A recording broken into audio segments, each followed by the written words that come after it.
Angkat ni sikit. Besar ni weh. Aduh. Menjala bagian nak rau tak dapat dah betul. Ha?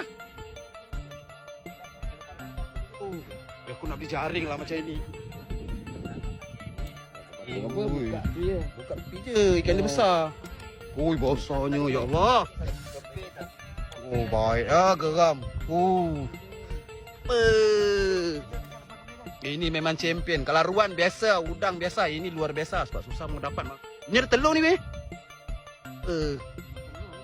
Nanti kita nak bagi nama dia apa ah?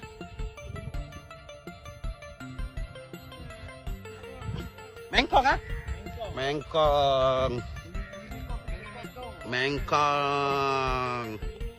Terbaik ah. Ada ke? Ah? Mana bekas? Mana bekas?